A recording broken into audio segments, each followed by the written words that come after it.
morning, Compass Bible Church. It is great to be with you guys this morning coming from, hey, we got some people down here in the front row. Very nice to be back, a place that feels like home. You guys have been so incredibly kind to us and our church, so we send greetings from Tustin, where you heard we're no longer homeless. We've got a building, and God has been so incredibly kind. Thank you. Yeah, I'll tell you stories in a moment about how God worked and weaved so many wonderful things together. But just a word of gratitude to the pastors, Pastor Mike and the staff here, who have been so kind to help us and to guide us and to work with us as we got this building. And then you guys to be a part of that as well. We could not do what we do unless we had a great sending church like you guys. So thank you so much for doing that with us. God has worked so many wonderful things out. I wish I could tell you all of the different ways that he did this. I'll try to coalesce it into one great story. So we've been renting from a school for a while.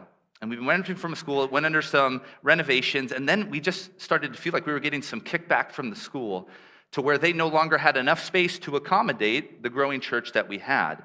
And so we were looking like, oh no, we're going to be homeless soon because construction was still going on.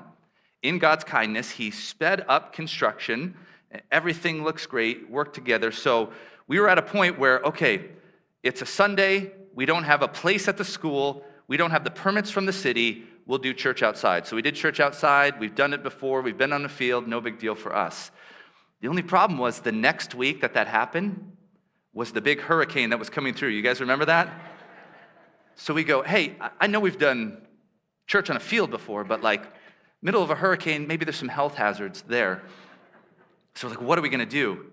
Well, in God's kindness, you know we've had some trouble as we went with the city. They didn't want us there at first, and in God's kindness, we were able to get in. So I anticipated all of the inspections that came to be just super difficult. They were going to point things out. But you know what? Like, just inspection after inspection seemed to go super quick and got the approvals that we needed. You want to know one of the reasons why? God worked it out in his providence that the inspector who came in was a believer himself. He's a Christian. He's coming in and he's seeing that we're a church and he's looking and making sure we're doing everything. And as soon as we got it, he writes it off. It gets even better than that. Not only was he a Christian, he was my son's former basketball coach.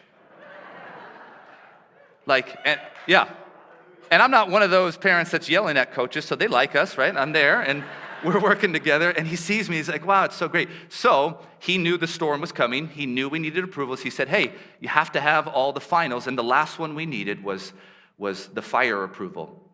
So he goes, hey, on Friday of the week of the big hurricane, Friday we don't work, so I can't come help you. But if you get all your inspections in by Thursday afternoon, I will make a special trip on my way home, and I will come sign off. Thursday afternoon at 2 was our fire inspection, and we prayed. We passed. We called him on his way home. He drove from his last job to us, signed off, and we were in our building 4 weeks early. God is incredibly kind. And it's when you look at that, you just step back and go, God, you are amazing. You weave stories together. It is wonderful to watch that. I love thinking about the idea of wonder. You can read stories of people who have these incredible jobs, and the way that they describe them sometimes is a sense of wonder and awe that they have. If there's any pilots in the room, the way that they talk about flying is incredible. They talk about flying as such an experience that brings awe and wonder, and every time you look up in the sky, you see a plane, you should be wowed that we are able to do things like that. I read an article one time by a pilot, and he was describing the first time that he saw the northern lights, the aurora borealis, and he was in awe. He thought it was so beautiful, breathtaking, captivating, could not take his eyes off of it. He described it like if you're a coffee fan, having a nice iced black coffee, and then you pour milk. And when you pour the milk into it, it dances through the coffee and looks so beautiful. He said the way that the lights flashed through the sky was incredible. I could not take my eyes off it. But the man had been a pilot for, 40-some years. And listen to what he wrote. He says, yet since the years when I saw that and I became a pilot, I found that the northern lights have come to represent a challenge I did not expect. Sometimes I find it hard to remain interested because they appear so regularly and because to pilots they have become ordinary. Think about that.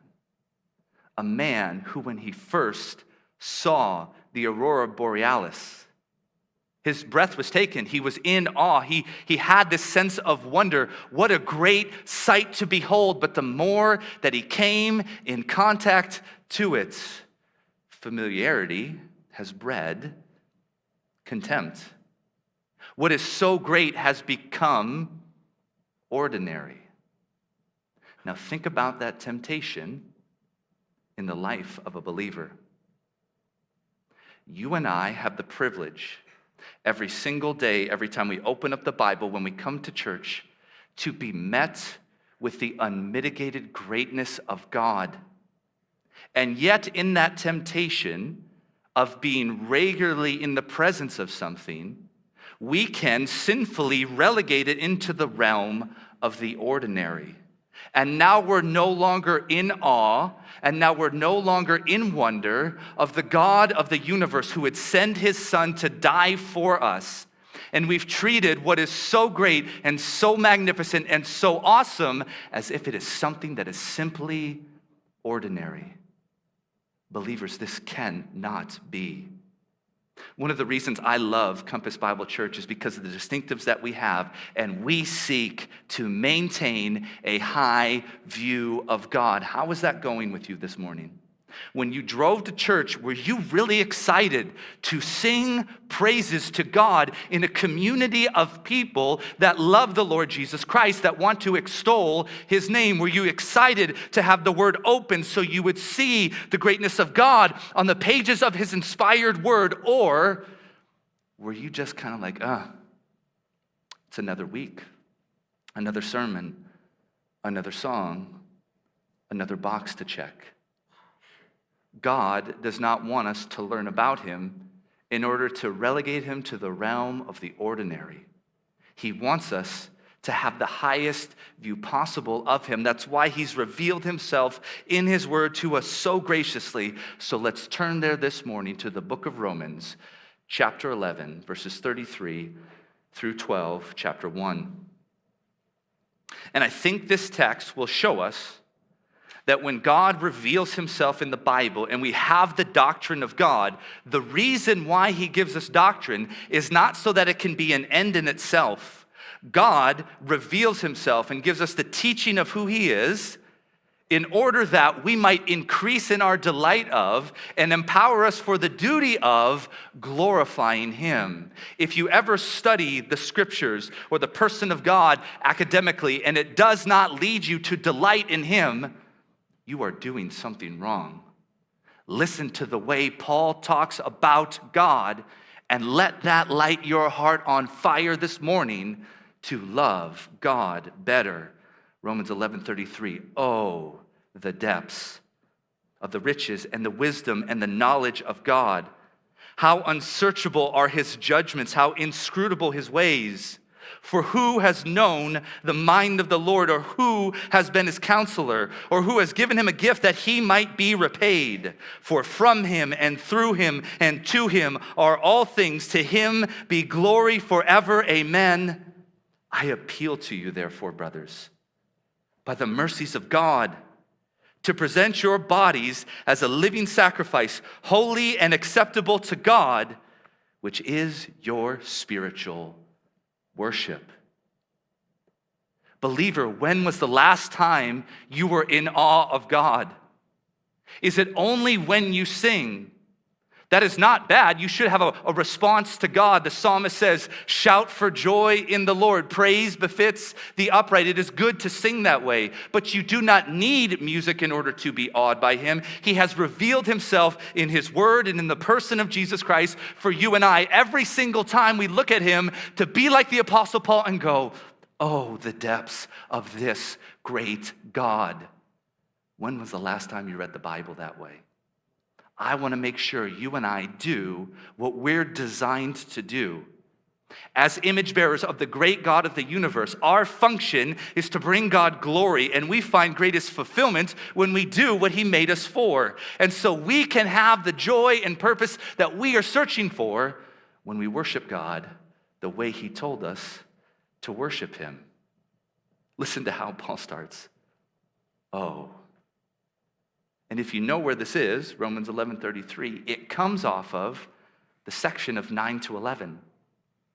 Those are some of the most disputed verses in all of the Bible, because they speak about the sovereign election of God in salvation, the sovereign election of God in the nation of Israel, the sovereign election of God unto salvation, away from his wrath, and it shows God is in complete control of all things. That's why he sums up here, who's ever given something first to God, that he should be repaid. God is the first mover. He is the initiator. It is from him, to him, and through him. So God is the sovereign. He sits on his throne. He does whatever he pleases. And some people who argue against that think that if you study God that way, you will become disillusioned, disinterested, and not delight in God. But Paul says, no.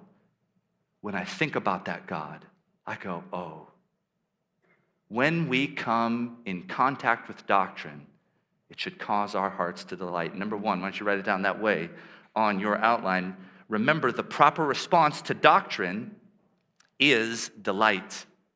The proper response to doctrine is delight. It is not a mere intellectual pursuit. It is not merely stuffing our heads with ideas and data. It is not just the reception of facts, although the Bible is true and it contains facts.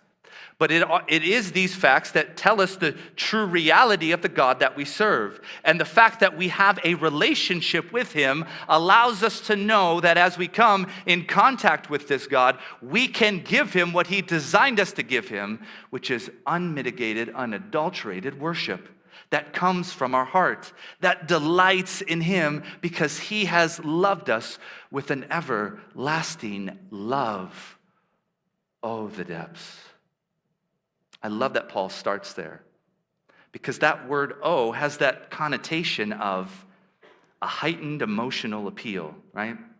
Oh. Paul says it to Timothy. He says, "Oh, Timothy, guard the good deposit." And if you're a father in the room, you know when you're talking to your sons and you want them to understand something, you say, "Oh, son, please listen to this. This truth is what you must have. Whatever circumstances come, please believe this. Oh, please do that." There's an emotional appeal, but there's also an authority with it. Paul says it in Romans 9:22 and 23. There's a fictitious man he sets up and he's addressing, and he says, "Who are you, O man, to talk back to God?" The one that says God doesn't have the right to do what he's going to do. Oh, who are you, oh man? Pump the brakes for a moment.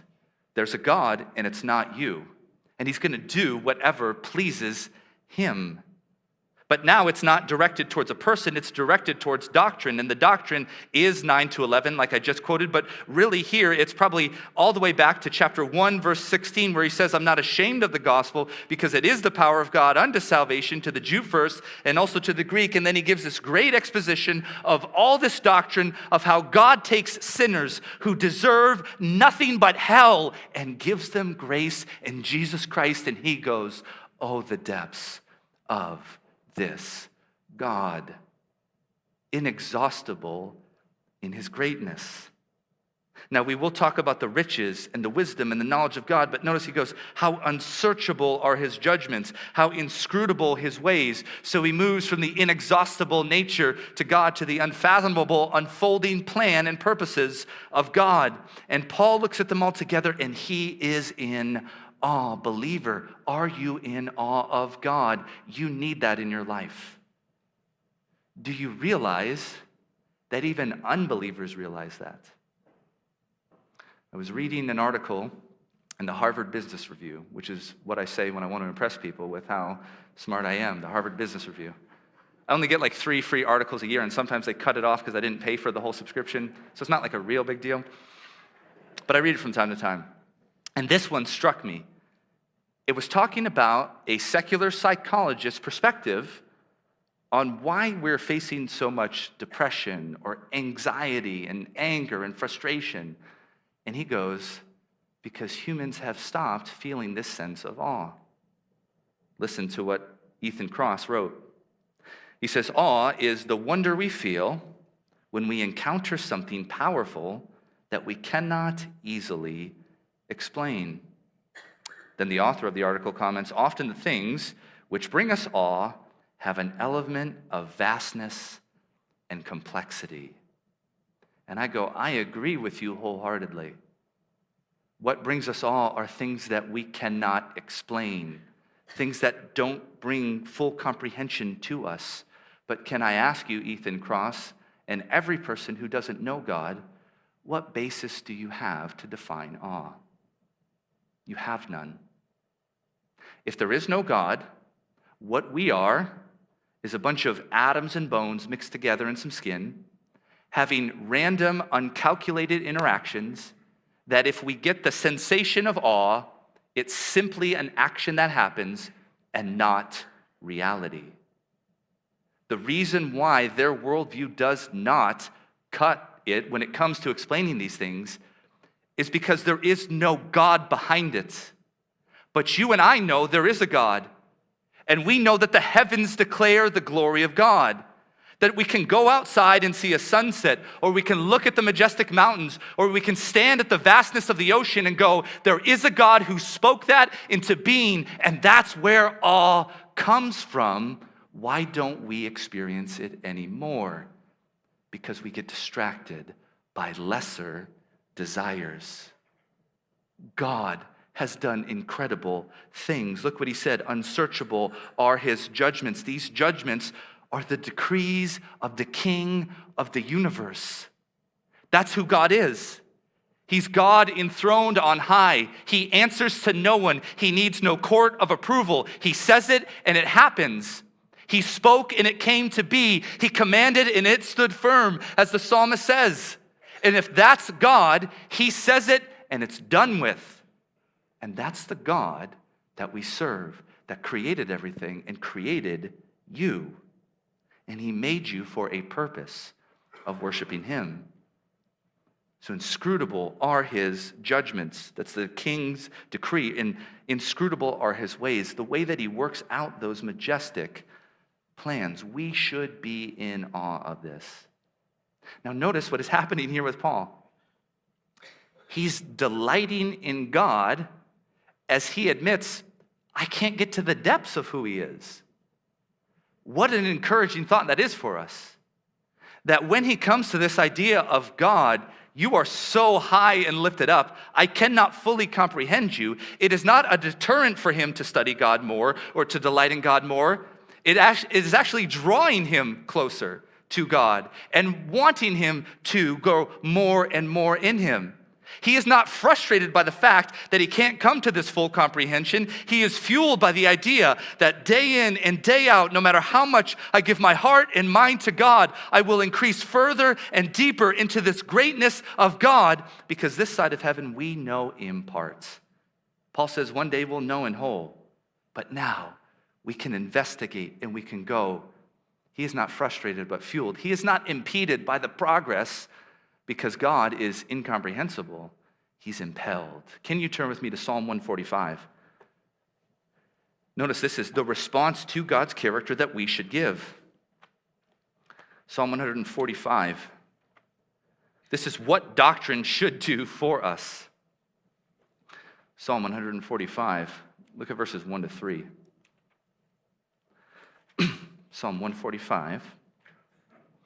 Verses 1 to 3, this is a psalm of David. David, a man who knew that when I have doctrine in God, it must delight my heart. And listen to the way that David talks. Okay? David, the king, ruler of all people, says this, a song of praise of David, I will extol you, my God and King, and bless your name forever and ever.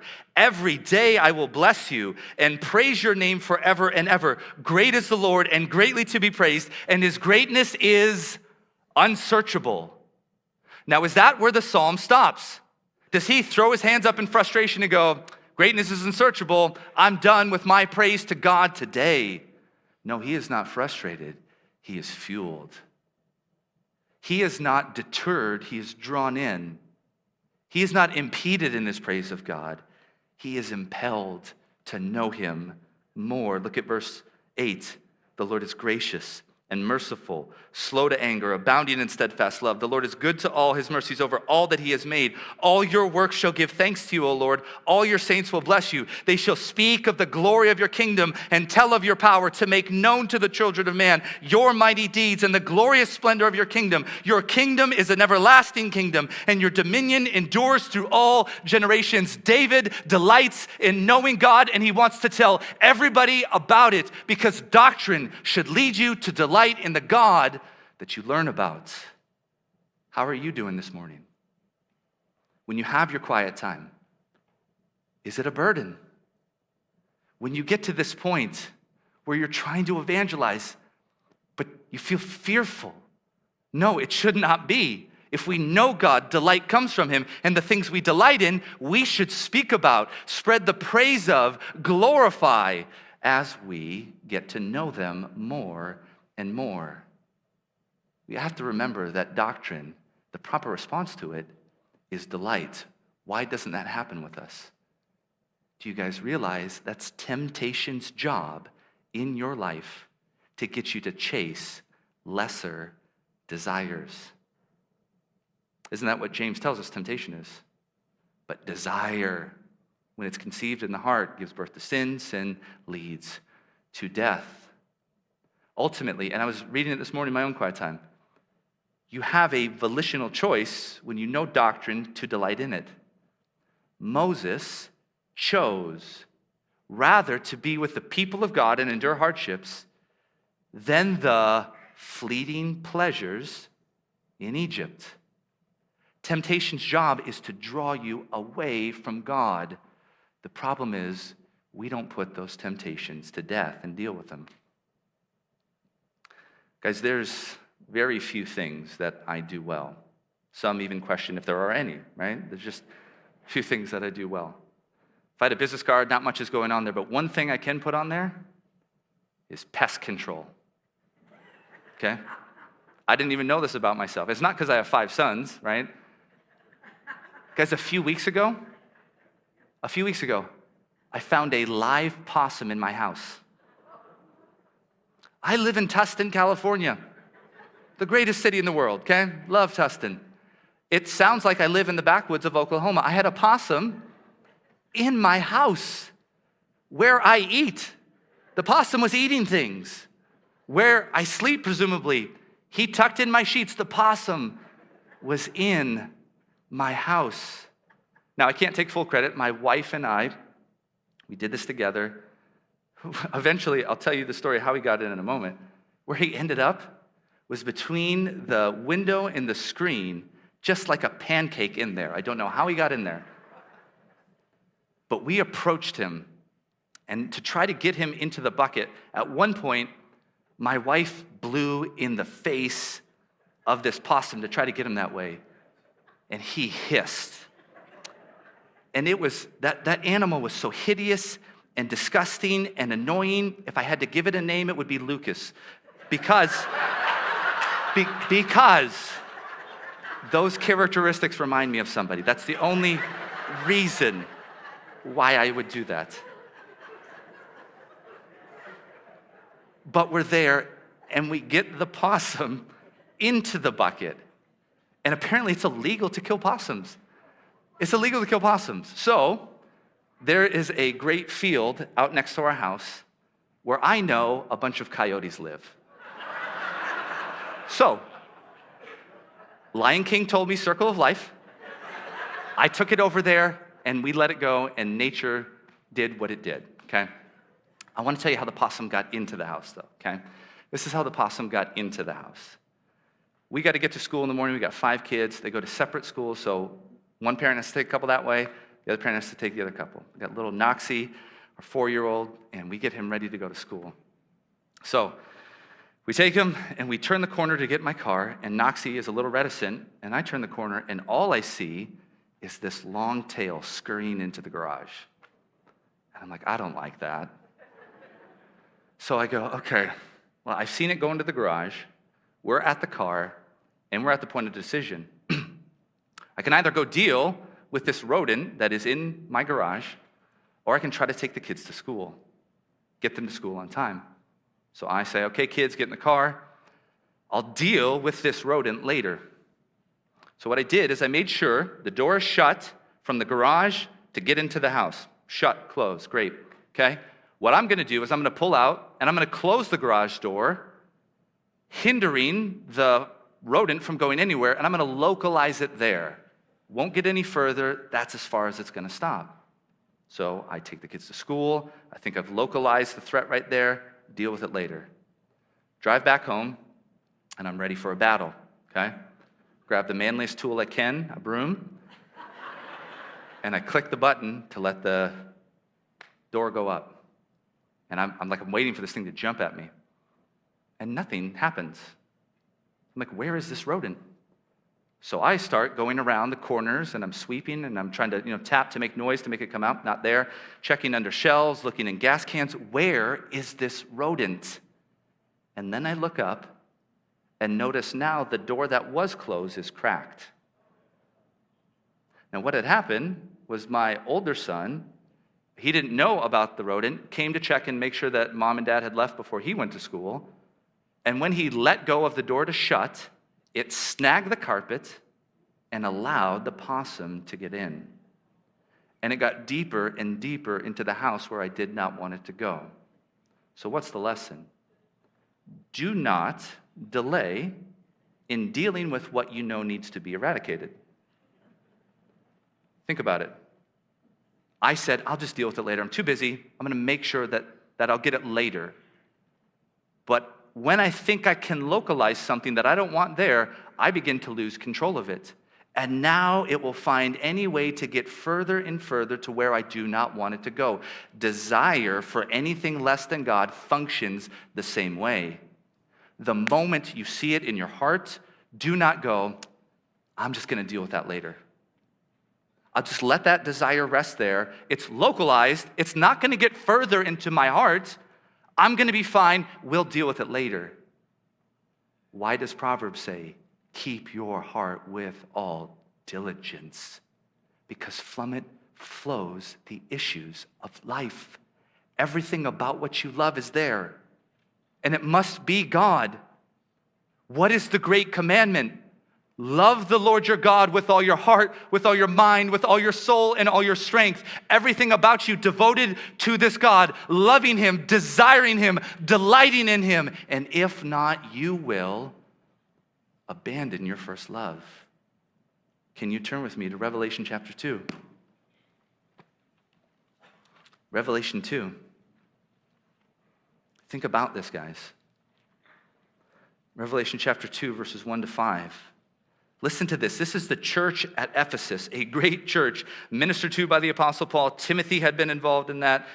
Church at Ephesus is an incredible church. Listen to what's going on. It says this, to the angel of the church of Ephesus write the words of him who holds the 7 stars in his right hand, who walks among the 7 golden lampstands. I know your works, your toil, your patient endurance, how you cannot bear with those who are evil, but have tested those who call themselves apostles and are not, and found them to be false. I know you are enduring patiently, bearing up for my name's sake, and you have not grown weary. If you're going to write a Yelp review of this church right now, what are you going to say? They're a great church. They're spotting false apostles. They're bearing fruit. They're enduring for the name of God. But I have this against you, that you have abandoned the love that you had at first. So what does he tell you to do? Repent. What is that desire that is drawing your delight from God? Put it to death. And then go to the person and work of God and find your delight in him. Go back to Romans 11. That's exactly where the Apostle Paul goes. Apostle Paul moves from the depths of the riches and the wisdom and the knowledge of God, how unsearchable his judgments, how inscrutable his ways. Now, we don't have time to break down all of these, the riches and wisdom and knowledge. Some people think there's 2 things here, meaning that it's the riches of his wisdom and knowledge, And it's just the two things focused on. I think the ESV's done a good job here of saying that it's riches, wisdom, and knowledge. And what we see here are different attributes and characteristics given to the person of God that Paul is delighting in as he looks back and goes, the gospel work of God in salvation leads me to understand that it comes from a God who has knowledge greater than mine, wisdom greater than mine, and he has riches far beyond anything that I possess. So as he begins to delight in God, he's looking back at the gospel work that is done.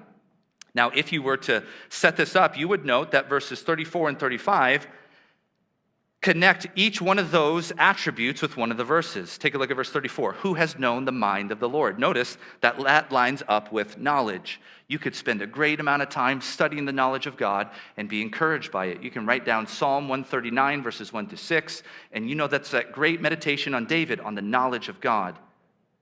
But where I want to focus on is this idea of counselor. See that right there? Who's been his counselor?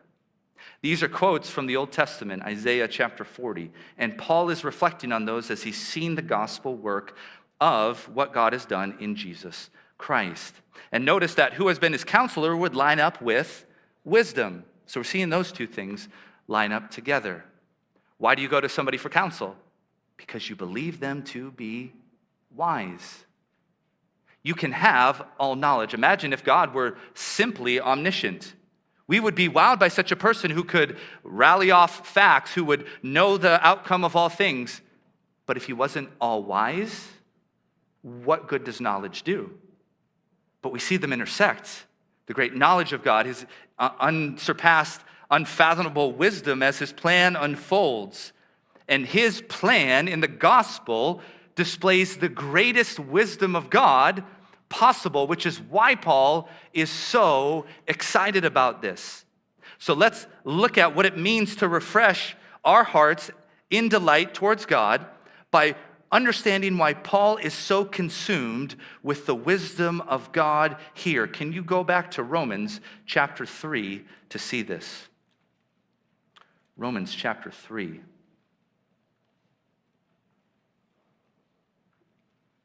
And as you are turning to Romans chapter 3, I just want to read something from the Old Testament to set in your mind. Turn to Romans 3, 21 to 26. I'm going to read Proverbs 17:5. Listen to this. He who justifies the wicked and condemns the righteous are both alike an abomination to the Lord. Wow, those are big verses. He who justifies the wicked and condemns the righteous, both are an abomination to God. So what has taken place in the gospel? Chapter 4 says, God justifies the ungodly. How is that possible, God? You just said in the Old Testament, if I justify the wicked, that's an abomination to you. And now in Romans 4, you're telling me you justify ungodly people? God, those things don't go together. How can that be? Listen to Romans 3, 21 to 26. But now the righteousness of God has been manifested apart from the law, although the law and the prophets bear witness to it. The righteousness of God through faith in Jesus Christ for all who believe. For there is no distinction, for all have sinned and fall short of the glory of God, and are justified by his grace as a gift through the redemption that is in Jesus Christ, whom God put forward as a propitiation by his blood to be received by faith. This was to show the righteousness of God, because in his divine forbearance he has passed over former sins. It was to show his righteousness at the present time, so that he might be just and the justifier of the one who has faith in Jesus Christ. Can you fathom how wise God is in the gospel to take people who deserve nothing but his righteous wrath because we are ungodly and search for our own pleasures, and to take those people and to justify them in a way that does not negate his just character? God is incredible. That statement of being just and the justifier should blow your minds. God, how do you do it? You cannot hold those things in tension unless you have something as big as the gospel between them. Do you know what a tension engagement ring is? You've heard of those before? If you look it up, anybody out there looking to get engaged? tension engagement ring. Takes the ring and it puts them so close together like it's almost touching. And the ring is so strong and powerful that you can hardly bend it. And what this tension ring is designed to do is just to be peeled back a little bit so you can place a diamond in the middle. And the tension of the ring is held together by the power of the diamond. That's what the gospel is to God's justice and his act of justifying the ungodly. Do you know the song, The Glories of the Cross? What wisdom once devised a plan where all my sin and pride was placed upon the spotless Lamb who suffered, bled, and died. The wisdom of a sovereign God whose greatness will be known when those who crucified the Son rejoice around his throne. Oh, the glories of the cross. Believer, do you delight in God? He delights in you because he killed his Son for you. And he rose him 3 days later, so your guilt is wiped away and his justice remains and grants you access to his kingdom. We must delight in God and not treat him with contempt. Go back to Romans chapter 11. The greatness of God, we should wonder at him. I heard a story this summer of a man who visited Rome, the Colosseum. You guys know the Colosseum? One of the 7 wonders of the world. An incredible reality to look at, right?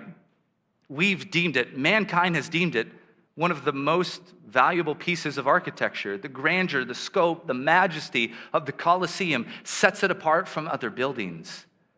And a guy went there this summer and decided to be romantic and etched his initials and his spouse's initials into the side of the Colosseum. Something so great they treated with contempt. Now, we had friends visit Rome this summer, and I first checked to make sure it wasn't him who was doing the inscribing. It wasn't him. But I asked them, would you know not to do that? I mean, first of all, you should know, right? You should know it's the Colosseum.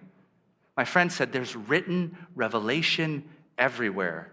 Do not vandalize. Do not mark. There is a punishment if you do this. Everywhere you see, they've marked this out as a special, a completely majestic building, and he treated it with contempt. Somebody filmed it. The Roman government got a copy of it, and now they're trying to prosecute him. So they're going back and forth through lawyers. The man who did it sent some correspondence to the Roman government, and this is what he said through his lawyer. He said this: I admit with the deepest embarrassment that only after what regrettably happened, I learned of the antiquity of the monument. So unless you went to public school, okay, I don't know that I buy that, okay? My apologies to the public school teachers. You do a great job out there. You don't know the greatness of the Colosseum? That feigned ignorance is going to get you nowhere. But it's the same with God. Believers, would we ever say that to him? God, I didn't know how great you are. He's revealed it in his word. And notice where we get to in verse 36. From him and through him and to him are all things. To him be glory forever. Amen. Are you enthralled by the glory of God?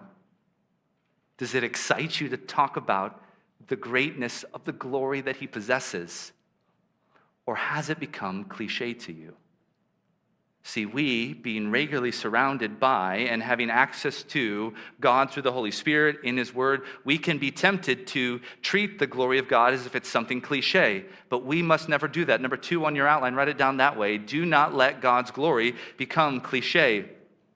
If we are going to worship God, delight in the doctrine that we have, we are going to come into contact with God's glory at every moment, and that should enthrall us. That should excite us. That should compel us to worship God more and more, because we see the greatness of God in His glory. From Him, through Him, and to Him are all things. A great summary of the sovereign work of God in all things. If you wanted to describe God's sovereignty in one word, that's it. From Him, He's the source. Through Him, He's the sustainer. To Him, He's the goal. This is God.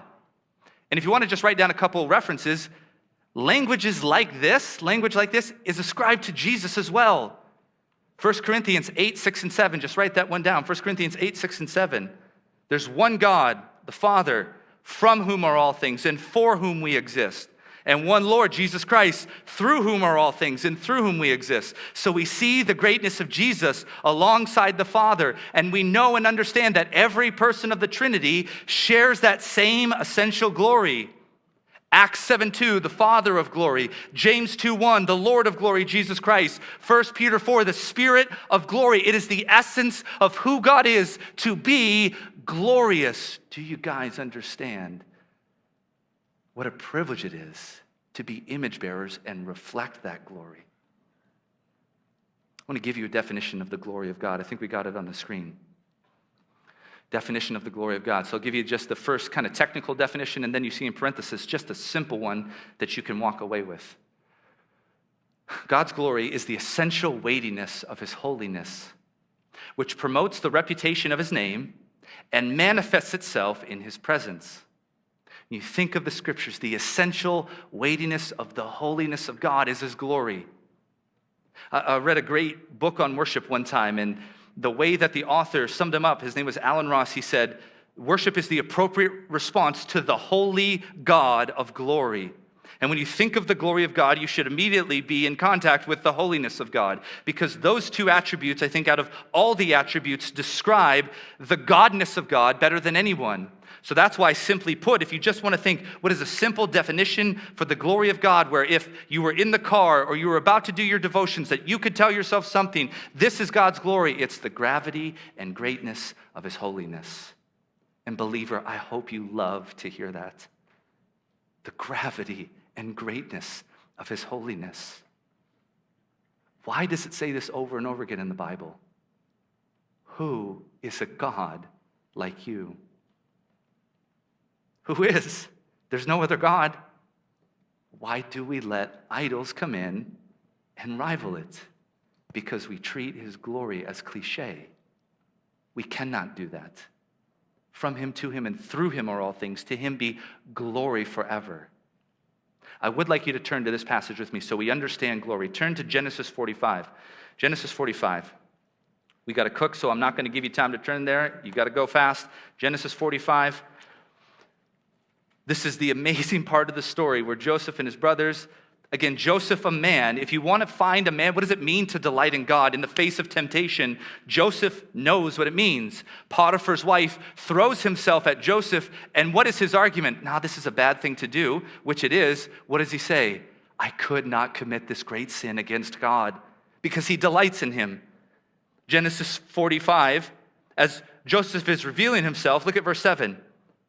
And God sent me before you to preserve a remnant on the earth and to keep you alive. Verse 8, so it was not you who sent me here, but God. Notice how he sees God's total control of all things. From Him, through Him, and to Him. It is God. That's what Joseph knows about God. So even though Joseph's brothers were the means that God got Joseph there, it was ultimately God, because He's in all control and He will get glory for all things. Look at verse 13 of that chapter. After revealing Himself, He says, hey, verse 13, you must tell my father of all my honor in Egypt. See that word honor? That's the Hebrew word kavod. Go tell my father of all my glory in Egypt. What does that tell us about the idea of glory? The possession of prominence. What did Joseph have? Second highest position in all the land. Says something, it's going to happen. riches at his fingertips, a plan to solve a problem. Joseph has so much glory associated with him. Riches, he has armies, all of that attached to his name, and at a word, he can make it happen. That's glory. And the God that saved you and I is the all-glorious God. I don't know that we rightly talk about the weightiness of the glory of God. Maybe I can give you an example of that. My son had a baseball game yesterday, my son Hudson, and they finally got their uniforms. So my son Hudson got his jersey, and he has the number 42. 42. Incredible that he got that number. If you grew up like me in the 90s, 42, you might think of Mo Vaughn. If you didn't watch 90s baseball, you have no idea who that is. But I bet you know the most famous number 42. Jackie Robinson. You guys know Jackie Robinson wore number 42? I want to explain to my son why it's really cool that he has that number. You know why? Because no Major League Baseball player will ever wear that number again. They retired it. Right? In fact, in some stadiums, they have it printed on the outfield wall. Now imagine I'm trying to speak of the significance or the weightiness of Jackie Robinson in his career to my son, and he says, Dad, why did they retire this number? What if I say to him, son, the reason why they retired Jackie Robinson's number is he was a great baseball player. I mean, he could hit for average. He had very high average. I think he might have even won some batting titles. The guy could steal bases, had unbelievable athleticism. He was a great defender. I think he probably won some gold gloves if they had that back then. Jackie Robinson was just a great offensive and defensive threat. That's why they retired his number. Have I said true things about Jackie Robinson? Yes. But have I talked about the weightiness of Jackie Robinson and what he accomplished? Oh, no. I haven't spoken of the courage in the face of hate. I haven't spoken of how he broke the barriers for African Americans to come into Major League Baseball. I haven't talked about the character and integrity he must have possessed in order for him to be able to withstand slurs and hatred and disgusting play on the field, to maintain that high level of excellence, which he did on the field. All of that speaks to the weightiness of who Jackie Robinson is. So I can say true things about somebody, but I must get to the essential weightiness of who they are. When you speak about Jesus, do you just simply call him a good teacher? That's true. Do you say he did nice things for the poor? I believe it. But is that the essential weightiness of the Lord Jesus Christ, who is sitting at the right hand of the Father, waiting to come back when he makes his enemies his footstool? Jesus is glorious far beyond our comprehension. What about God? Oh, let's talk about God is love. And is it true that God is love? Yes, absolutely. But the holy God of glory is love. The God who should have sent you to hell the moment you sinned, but in his grace and his patience waited so that he could make his glory shine through the gospel. God in his glory is great. And do not relegate it to the realm of the ordinary. We are believers designed to glorify God in all we do. How do we do that? Look at the book of Romans real quick. Romans chapter 4. Look at what Abraham did. Romans 4. That's what it says about Abraham. Romans 4, verse 20. No unbelief made him waver concerning the promises of God, but he grew strong in his faith as he gave glory to God, fully convinced that he was able to do what he had promised. We give glory when we live the life of faith. Or to quote Hebrews 11:6, without faith it's impossible to please him. It is our job to glorify this great God who is the God of glory, and we want it to all go to him. Remember what we read a few moments ago. Why do unbelievers go to hell? Because they do bad things. That's true. That's not the weightiness of it. For all have sinned and fall short of the glory of God. So they're not just going to hell for the bad things that they do, but the one thing they do not do, which is what they were made to do, and that's glorify Him. Can I give you an example? If you listen to podcasts, I'm not promoting the show. There's a podcast out there, Freakonomics, about an economist study on the subject of two-parents home versus a one-parent home. And the economist is touting this idea: two-parent homes are better than a one-parent home, listing all of the scientific data that she studies. And not one time mentions that the creator of the universe designed marriage to be that way, between a man and a woman, so that there would be two people over a child. That's how God gets glory. That woman who wrote that article, she could be the nicest woman in the world, and she will stand before the judge one day. And if she did not give God the proper glory, she will suffer in hell. All of that should lead her to say, why does this work? It works because there's a God who made it, and that God designed it a specific way, one man, one woman, to shepherd a family, to spread the image of God throughout the world, so God gets more glory. God deserves the glory. Do not let it be cliché. Back to Romans chapter 11. Paul cannot stop there, neither can we. Look at where he goes, verse 12.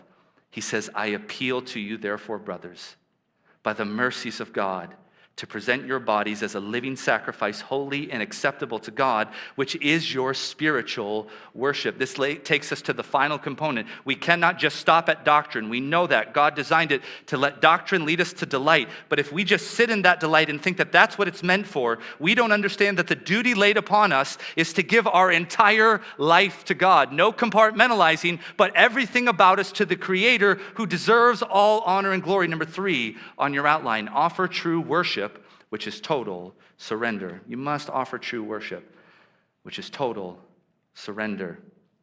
There are so many things that we could point out. For the sake of time, we won't. Paul appeals, I think this is an authoritative appeal, by the mercies of God. The first 11 chapters, all the great things, notice the plural, the mercies of God that he takes them through. And if you were to go back to the beginning, you will see that everything in this text is the reversal of what sin did. Sin caused man in the garden, Romans 1, to not glorify God or give him thanks, and his mind was darkened, and he worshiped and served the creature rather than the Creator. So when Adam messed up, what came after him was disobedience. But when Jesus comes in and saves, what comes from Jesus is our obedience to God. We don't obey in order for God to transform us. He transforms us in order that we might obey by giving us our entire life to God, the entirety of our body. If you would just write down Romans chapter 6, you would see a great callback to Romans 6, where Paul there says, consider yourselves dead to sin and alive to God, and present yourself to God. Every single day that you open up your Bible, when you sing songs here, when you go to work, whatever you are doing, think, I am presenting myself to God as an object of worship, as a sacrifice that He might find pleasing. What does it mean to present yourself? It means I'm at the ready to do what He says.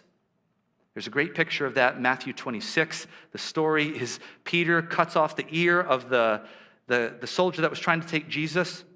Jesus looks at Peter and goes, Peter, don't you know that I could ask God and He would present to me a multitude of angels? What would that mean? That those angels are at the ready to do what His master says. We present ourselves as a living sacrifice, which is our spiritual service of worship. Guys, God demands nothing less than the totality of who you are. Are you ready to give it? This is not some upper echelon of Christianity. This is the Christian life, and it is a glorious one, to give your life as a sacrifice to the glorious God. We pastors up at Tustin, we're doing our weekly pastors meeting, and we're already having to talk about Christmas, which is an incredible reality. We're thinking about Christmas right now. And so you have to plan in advance, but whenever I think of Christmas, I'm always reminded of one of my favorite, intriguing stories of history. Have you heard the story of the Great Christmas Truce? I believe it was World War I. The two warring sides were fighting each other. I think it was around the first year. It was probably 1914, maybe 1915. Their trench warfare, World War I, horrible, horrific warfare. One side in this trench, one side over there, no man's land in between, barbed wires, shells, guns, bombs, everything. It's just horrific, and they're fighting one another until Christmas Eve. And I think the story goes, somebody on the German side was singing Christmas carols. And I'm not sure what Christmas songs they were singing, but I'm sure it sounded angry, because all German sounds angry when they sing. So they were singing, but the other side then responded by, in their own tongue, singing some Christmas songs as well. So no one's fighting, now people are just singing songs. Then one person pops up from a trench and he's not shot, another person pops up, and they come meet in the middle. Guys, for 3 days, these warring factions called a truce. And they're exchanging gifts, playing games together, until a few days later, the war started back up. People go, that's a miracle. It's not. A truce that lasts 3 days led to a war of unspeakable casualty. The truce did nothing. Because how do you win a war? Total surrender. You don't enter into a truce with God. We treat it that way sometimes. God, you do your thing, I'll do my thing. We'll be cordial towards one another. That's not Christianity. You lay down your arms. You bow your knee to Jesus Christ. And you come into service in his army to fight for his glory. Guys, take the doctrine that you are so regularly preached so well from this pulpit and let it delight your hearts. But do not stop there. Offer your life totally to God, so that he gets the worship he deserves, and we find the fulfillment that we long for, because God made us to glorify him. Let's pray. God, please help us. We can do nothing apart from you. It is by your grace and your grace alone we see the amazing work of the gospel of the Lord Jesus Christ. So help us, Father, as we come to never do things merely as a routine. Routines are not the problem, Father. Our problem is we look at those routines and we turn them into something they're not. Allow the habits that we live out, God, to be those that draw us to you. Allow the times that we come together in worship to fuel our heart's desire to sing greater praises to you. Father, would you please utilize us as your people to spread your fame throughout the world? And so help us right now as we get ready to sing this final song, to do so with renewed hearts that want to be pleasing to you. We pray this all in your glorious Son's name. Amen.